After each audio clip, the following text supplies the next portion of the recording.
इधर आओ,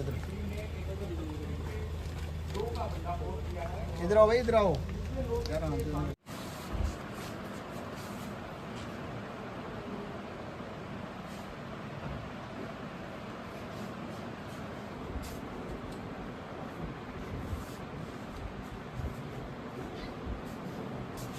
रिकवरी हुई है।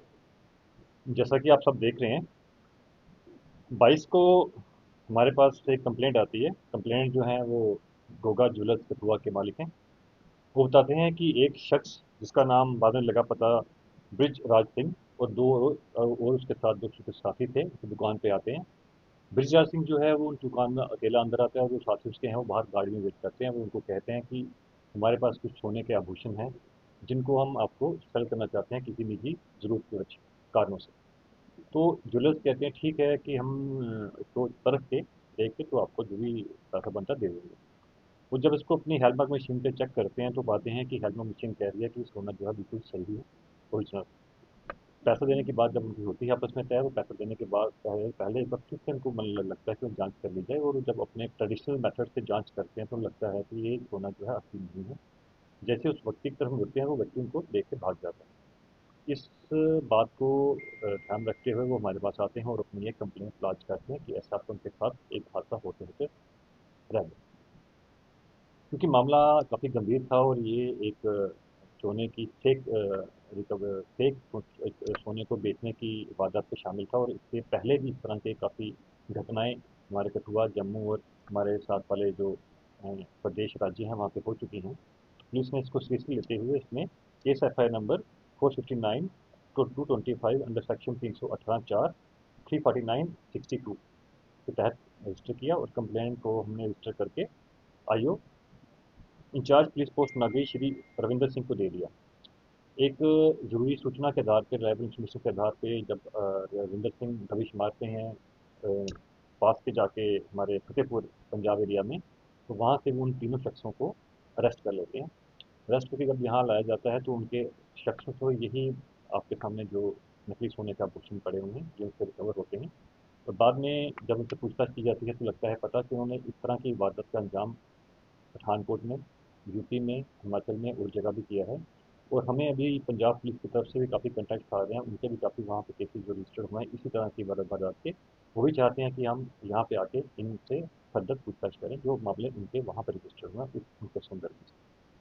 तो ये मेरी इस आपकी मीडिया माध्यम की तरफ से दरख्वास्त है बाकी ज्वेलर्स को भी कि ऐसे किसी अननोन अनजान आदमी से कोई भी ज्वेलरी जो सस्ते रेट पर बेचना चाहता है वो ना लें। यही मेरी अपनी माताओं बहनों से जो हमारे यहाँ गांव में घरों में रहते हैं, अक्सर ये देखा गया है कि वहाँ भी कोई ना कोई लोग आते हैं, उनको बोलते हैं कि आप हम आपको ये आभूषण बेचेंगे बड़े सस्ते में, तो आप ले लो। इस तरह के मामले पहले भी रजिस्टर्ड हुए हैं। आपके माध्यम से हम यही फिर से कहना चाहते हैं कि लोगों को कि इस तरह की बात में वो उनका शामिल हिस्सा ना बने, और किसी तरह से उनको कोई सूचना मिले तो हमारे पास निसंकोच आ जाए। सर ये आरोपी कहाँ कहाँ से होते हैं? ये आरोपी जो हैं पकड़े गए हैं, ये मिस्टर ब्रिज इसमें से ब्रिज राज सिंह जो हैं ये आर ओ उम्मीदपुर उत्तर प्रदेश के हैं। दूसरे चिराग गौतम सन ऑफ जगदीश गौतम जो हैं ये भी गौतम बुद्ध नगर उत्तर प्रदेश के हैं। और तीसरे श्रेष्ठ गौतम चुनीलाल गौतम ये मथुरा उत्तर प्रदेश के हैं। पिछले दिनों काफ़ी दिनों से देखने में आ रहा है कि बाहरी राज्यों के जो लोग हैं यहाँ पर चोरी और इस तरह की वारदात को अंजाम दे रहे हैं। हालांकि पुलिस उनको पकड़ने में भी कामयाब हो है, लेकिन क्या कहेंगे जो लोग अपनी दुकानों पे घरों पे ऐसे लोगों को रखा गया है, ये है जिनकी शिनाख्त नहीं हो पाई है, क्या कहना चाहते हैं? देखिए पहले मैं आपको ये बात क्लियर कर दूं कि जो जुर्म है वो किसी व्यक्ति विशेष, मुद्दा विशेष या किसी जगह विशेष से नहीं होता। वो हर जगह से हो सकता है। जितने भी चोरी की वारदातें पिछली बार में आई हैं उसमें से कुछ लोग बाहर से भी स्लिप पाए गए हैं, और काफ़ी कुछ लोग हमारे यहीं से भी लोकल भी हैं जो इसमें शामिल हुए हैं।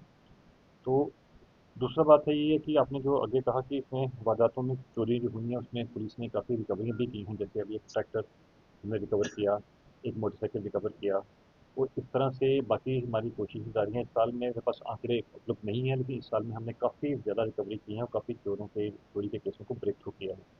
लेकिन ये एक सामाजिक जुर्म है, और ये कभी ना कभी चलता रहता है, और हमारा पूरी कोशिश होती है कि इसमें हम जल्दी से जल्दी रिकवर करके जो लोगों का उनका जो भी प्रॉपर्टी है उनको वापस उनको हैंड ओवर करें। सर ये बाहर के रहने वाले थे और इन्होंने रिहाइश अपनी पंजाब में बना के रखी थी। जैसा कि हमें ज्ञात हुआ कि काफ़ी मुकदमे पठानकोट में, जिस जगह में रहने वाले हैं, फतेहपुर पंजाब में, बाकी जगहों में पंजाब से आए हैं, तो लगता है कि ये कहीं ना कहीं किराए पे रहते होंगे।